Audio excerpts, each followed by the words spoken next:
Hi guys, sorry to interrupt your viewing, but please subscribe to the channel and like this video. Thank you. I knew I wasn't invited to my parents' anniversary party the moment my phone buzzed and Josh's name lit up the screen. I hadn't heard from him in over 3 months, no texts, no calls, not even a lazy thumbs up on one of my photos, but there he was, grinning through digital smugness with a message that simply read, "Guess who's not coming to dinner?" Attached to a photo of a gold-embossed invitation. Beneath the swirly script and the picture of my parents holding champagne flutes, the names of the hosts were written in large, proud letters. Elaine and Robert Hamilton request the pleasure of your company for their 40th wedding anniversary. And right there, printed in elegant font, were the words "no plus ones, no exceptions," like a tiny knife hidden inside a velvet glove. I didn't even have time to finish rolling my eyes before a second photo landed in my inbox. It was the same invitation, but Josh had added his own edit, a crude little Photoshop job where he'd scribbled my name under "not invited." Beneath it, he'd typed one word, "goof." I stared at it for longer than I cared to admit, thumb hovering over the screen, not sure whether to laugh or throw the damn phone across the room. The thing is, this wasn't new. This wasn't some one-time oversight or accidental snub. It was a tradition at this point, something I could practically set my watch to. Every major family event came with the unspoken footnote, "David, optional." Or better yet, "David, discouraged." Josh has always been the golden boy. The clean-cut, rule-following, wine-swirling, suit-wearing golden retriever of a son who knew which fork to use and which stories not to tell in front of grandma. When we were kids, he'd pull the classic older brother tricks, blame me for the broken lamp, swear I was the one who fed the dog chocolate, claim I started the fire in the garage when we both knew it was his dumb science experiment gone sideways, and somehow, he always got away with it.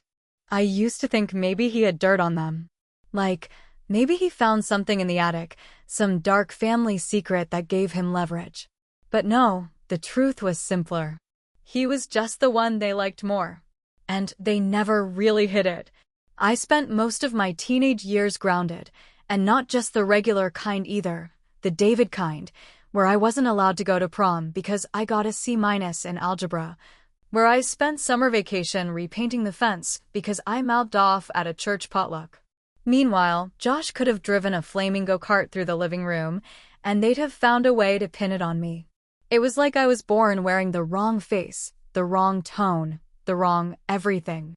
And you want to know the kicker? I used to try. Really try. I used to iron my shirts and sit up straight and memorize the right things to say at the dinner table.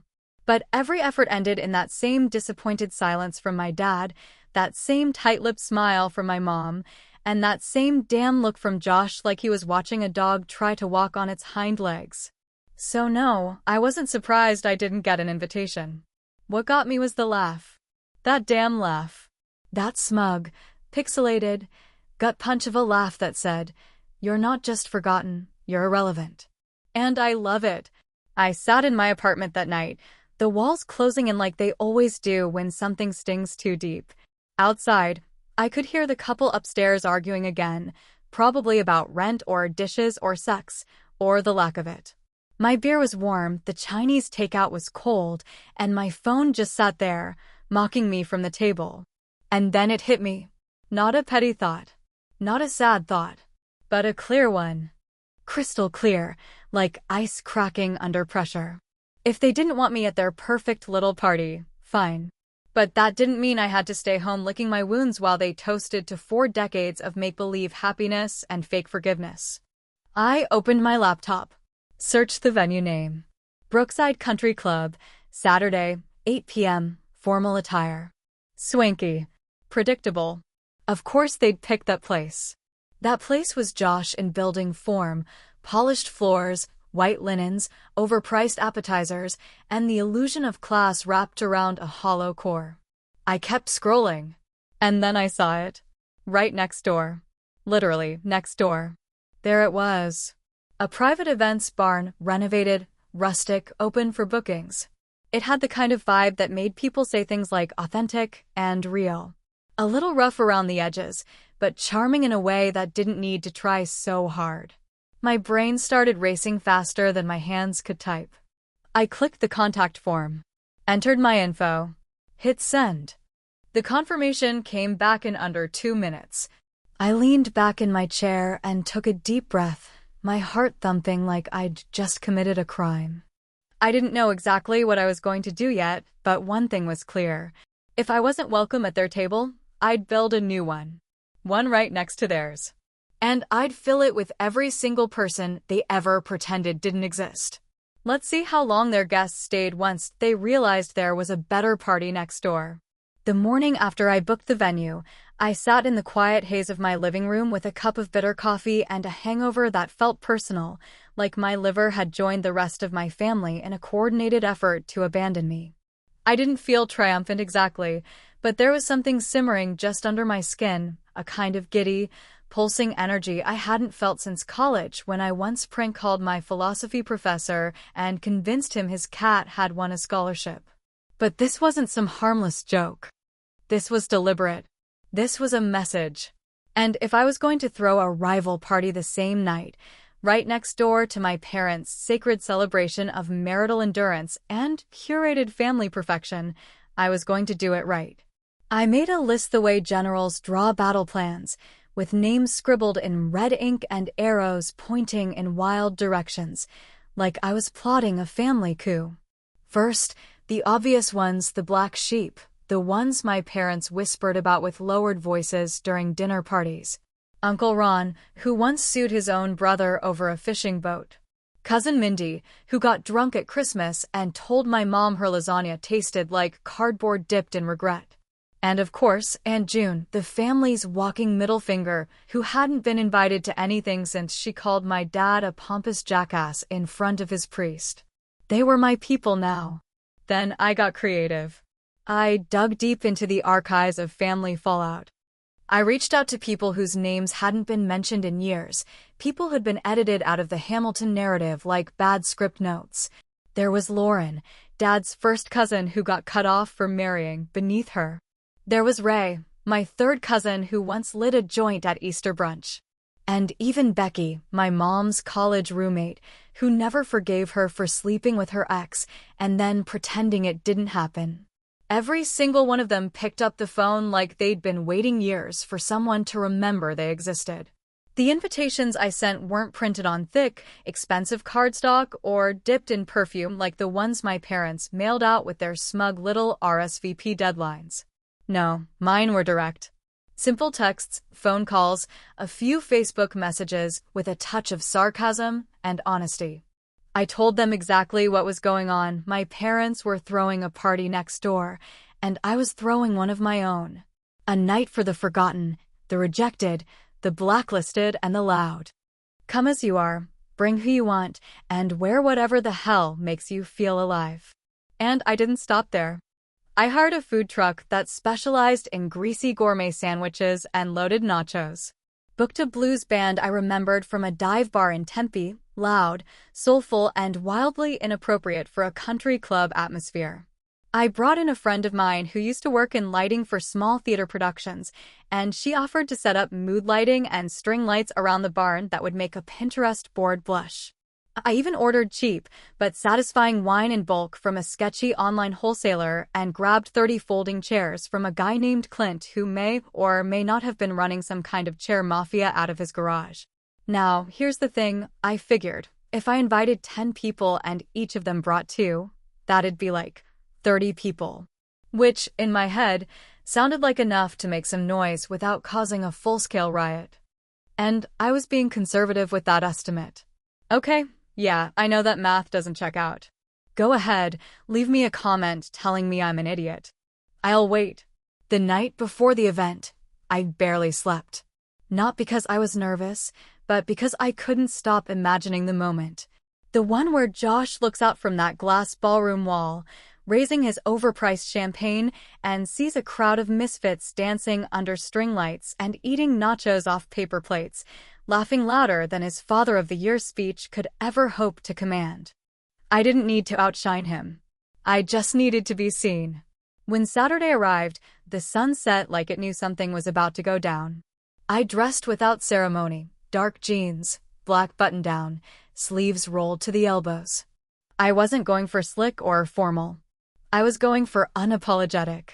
People started trickling in early, first a couple of cousins I barely recognized, then Uncle Ron in a Hawaiian shirt with a six-pack under one arm and a woman half his age on the other. Soon the gravel lot outside the barn was full, headlights lining the field like a drive-in movie, voices and laughter building into a low, throaty hum that gave me chills. I stepped outside to get some air and saw it, the main ballroom, just over the hedge, lit up like a rich person's fever dream.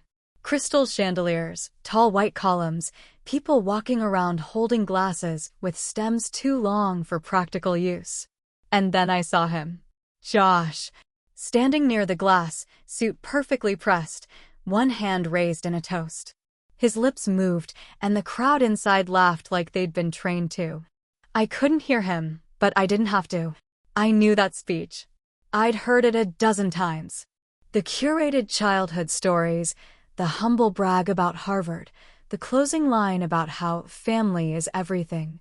He looked smug. He looked bulletproof. But then I turned around and walked back toward the barn. And just as I opened the doors, the music hit, blues guitar screaming through the speakers, people cheering, someone popping open a bottle with a laugh loud enough to echo across the field. Let the night begin.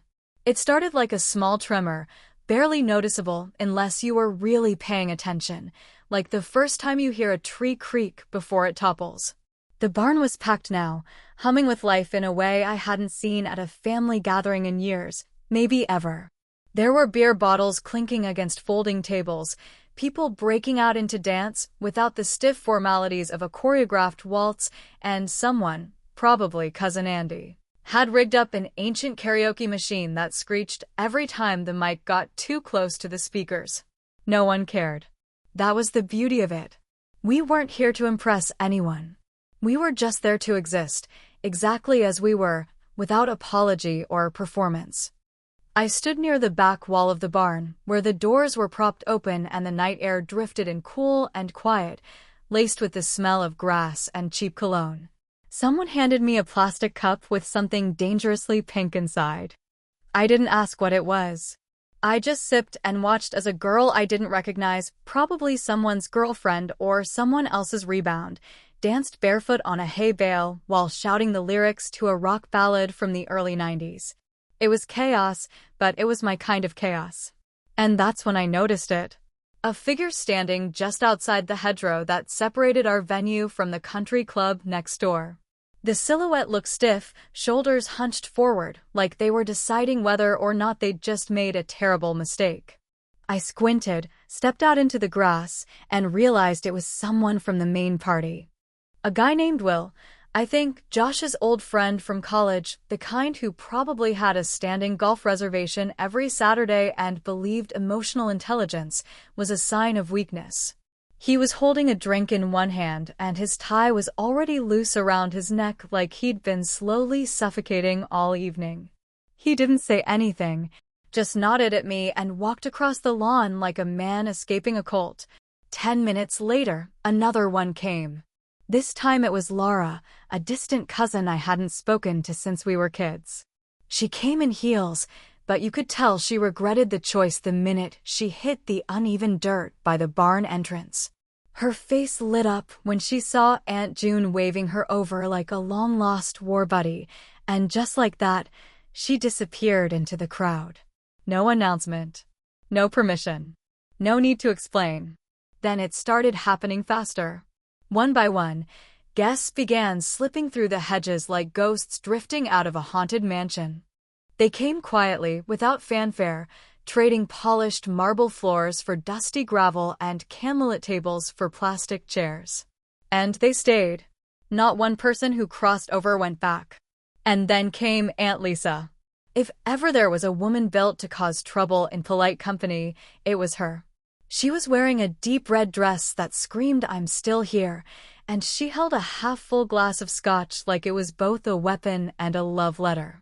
She'd been banned from most family functions after the infamous roast incident at Grandpa's wake, where she made a speech so honest and so brutal that 3 aunts left in tears, and my mother didn't speak to her for a full year. Seeing her step through the hedge was like watching a character in a play walk off the stage and start talking directly to the audience. She looked at me, raised her glass, and said, "Told you this side of the family had more fun." Then she walked right into the barn and got a standing ovation before her heels even touched the wood floor. The music kept going, louder now, like it was feeding off the energy of this growing rebellion. The laughter rolled out in waves, the kind that came from people finally allowed to say what they'd kept quiet for too damn long. Someone lit a bonfire out back using a stack of old newspapers and what I'm almost certain was expired lighter fluid. I didn't stop them. If anything, I handed them matches. And then I saw him. Josh. He stepped out onto the patio of the country club like a man who'd just been informed his stocks had tanked. He was alone, holding his phone in one hand and scanning the lawn like he couldn't quite believe what he was seeing. He didn't look angry, not at first. He looked confused, like someone had changed the rules of the game and forgotten to tell him. He walked to the edge of the patio and stopped, just behind the trimmed hedge that served as a polite, botanical middle finger between the two venues. For a few seconds, he didn't move. Just stood there, eyes locked on the glowing lights of the barn, the laughter, the smoke curling into the sky, and the silhouettes of people who were never supposed to matter. His lips moved slightly, like he was talking to himself, trying to calculate how many people were missing from his side. And then he walked. Slow, deliberate, the way someone might approach a scene they weren't invited to, unsure if they were walking into a trap or a reckoning. His shoes crunched on the gravel, and every step felt like a drumbeat in my chest. I stayed by the entrance, watching him cross the invisible line we'd drawn between two versions of the same family. He didn't speak as he got closer. His eyes were dark, unreadable, like he wasn't sure whether to punch me or pull up a chair. I didn't smile and I didn't flinch. He stopped a few feet away, the music thumping behind me, the chatter and clinking glasses a steady rhythm underneath. He looked at me like I was a stranger who'd stolen his house keys. And then, without a word, he stepped past me and into the barn. He didn't hesitate once his feet crossed the threshold, like he knew exactly where to go and who to blame, and he made a straight line through the crowd with the kind of tense shoulders that told everyone nearby to get the hell out of his way. People stepped aside instinctively, caught off guard by the sudden shift in atmosphere and the laughter that had been floating so freely in the air a moment before dimmed into a low murmur, as if even the music had turned down out of respect for the confrontation that was clearly coming. Josh was never the kind of guy who made a scene, at least not publicly, but that made it worse, because when he did, you knew it meant he'd cracked. I was standing by the beer cooler, mid-conversation with Aunt June about how many people had crossed over from the main event, when I saw him coming. Her eyes widened slightly, and she stepped back without saying a word, leaving me alone to greet the family's crowned prince turned executioner. "What the hell do you think you're doing?" Josh asked, not even bothering with a hello. His voice cut through the chatter like a blade on glass, sharp and furious, with just enough performative control to let you know he hadn't fully lost it, yet. I didn't answer right away. I just looked at him, really looked at him, because in that moment I wasn't seeing the golden boy in the tux anymore. I was seeing my brother, the same kid who used to hide behind our mom when he was scared, the same guy who laughed when I failed my driving test, but secretly drove me around afterward until I passed. And I'll admit it, I felt a flicker of guilt. But it vanished just as fast as it came, because this wasn't about childhood anymore. This was about years of being treated like the dust under their fancy living room rug. "You mean the party?" I asked, playing dumb not because I didn't know what he meant, but because I wanted to see how far he'd go. "You'll have to be more specific. There's a hell of a lot going on tonight." He stepped closer, face flushed and eyes flaring with the kind of hurt rage that made it clear this wasn't just about the venue anymore. "You planned this to embarrass them," he said, his voice low now, but still dangerous, the kind of tone people use when they're barely holding themselves together. To embarrass all of us. Really? I said, taking a slow sip from my cup, not because I was thirsty, but because I knew it would make him grind his teeth. Because I was under the impression I wasn't invited. Or did I miss my golden-edged invitation in the mail? You know why you weren't invited, he snapped, louder this time, drawing a few curious glances from the guests nearby who had clearly begun eavesdropping. Oh, I do. I asked, eyebrows raised in mock innocence. Do enlighten me, Josh. Because as far as I know, Mom and Dad just decided I wasn't good enough to sit at the family table anymore.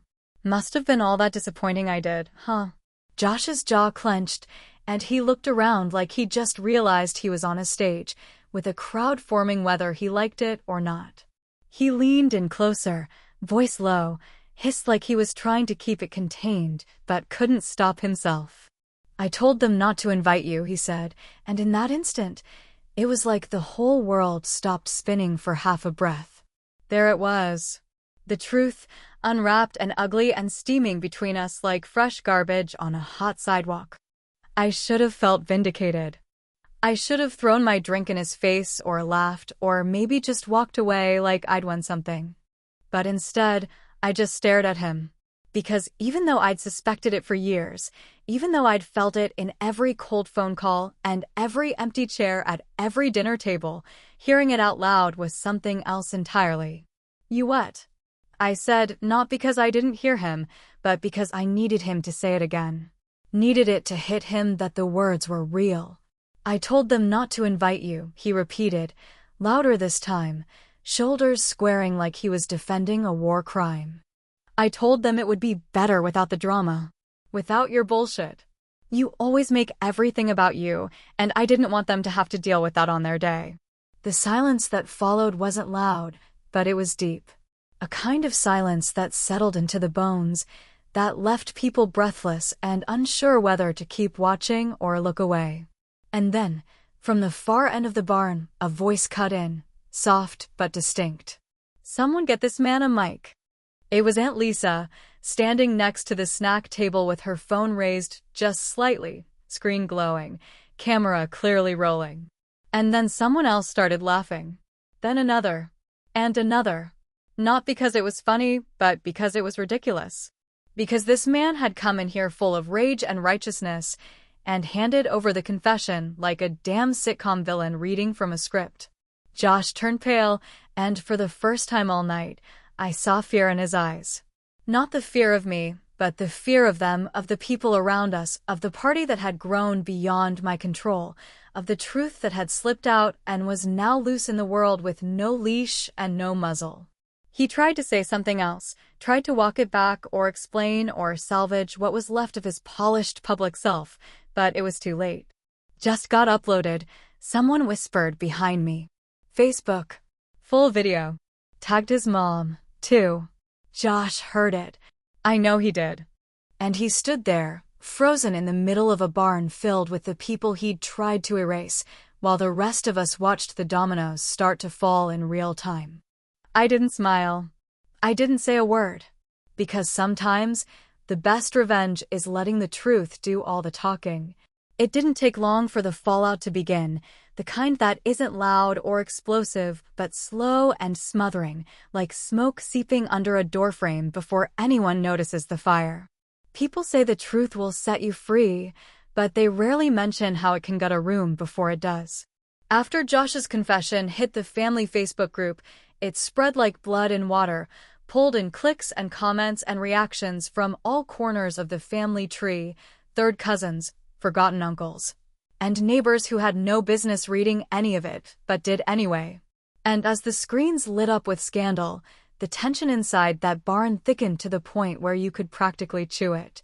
Mom was the first to crack, storming in with the look of a woman who had just been told her secret garden had been bulldozed and turned into a parking lot. She didn't say my name. She didn't say Josh's either. She just looked around with glassy eyes and clenched fists like she was about to deliver one of those monologues she used to rehearse in front of the mirror before church fundraisers. But this time, there was no microphone and no friendly audience nodding along. Just us. The ones who weren't supposed to be here.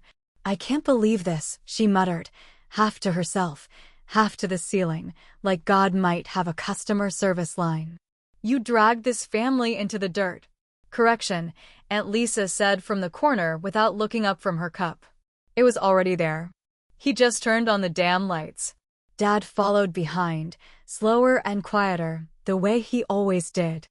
He didn't say anything, just looked around like he was mentally checking for exits and quietly wishing he could be somewhere else. When our eyes met, he looked away fast, the way someone does when they pass an old mistake in a grocery aisle and pretend not to notice. He'd always been better at silence than speech. It was his superpower and his curse. Josh, for his part, didn't say much after that.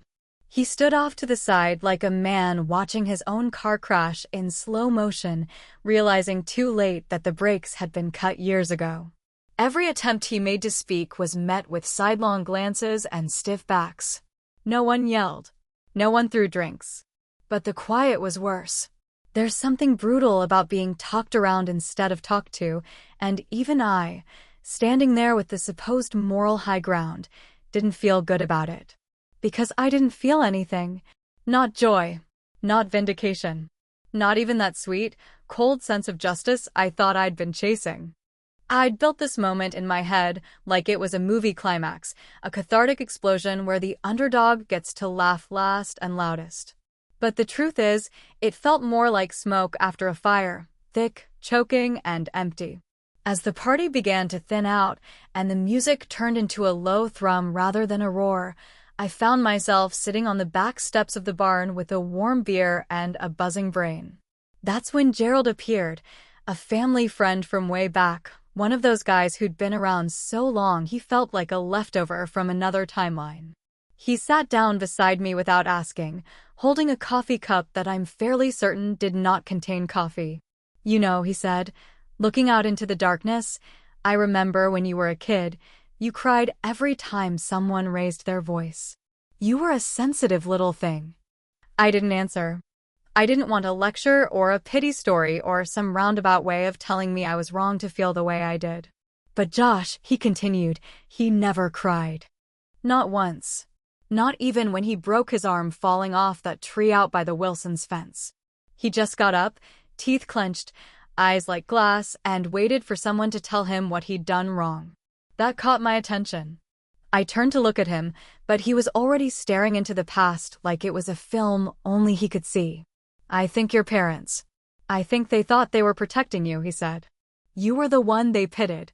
The one they worried about. You got the softness. Josh? He got the expectations. The pressure. All of it. I wanted to deny it. I wanted to say that was bullshit. That I was the one left out, cast aside, forgotten. That Josh got the praise, the spotlight, the gold star childhood, and the graduation pictures. But the more I sat there, the more I thought about the way he clenched his jaw every time someone mentioned my name, the way he snapped tonight, not like a man who hated me, but like someone who had been holding his breath for too long and finally ran out of air. What if he wasn't the favorite? What if he was the shield? What if I was the reason they leaned on him so hard because I refused to bend, and he never said no? I didn't like the thought. It tasted wrong, bitter and strange, like realizing the villain in your story might have been a hostage instead. But there it was, sitting in my gut like a stone. When the last of the guests had drifted out and the cleanup had begun, I walked back around the hedge toward the country club. The main ballroom was empty now except for one figure, Josh, alone at a table, staring into the bottom of a glass like it might offer him answers. He looked older than he had hours ago. Tired. Deflated. Just a man who'd run out of things to defend. I didn't go inside. I just stood there, beyond the glass, watching him the way you watch something important from a distance, unable to reach it, unsure if you even should. He looked up eventually, and our eyes met through the pain, two brothers separated by everything they thought they knew. No words, no gestures, just that look. Who won? Hell if I know.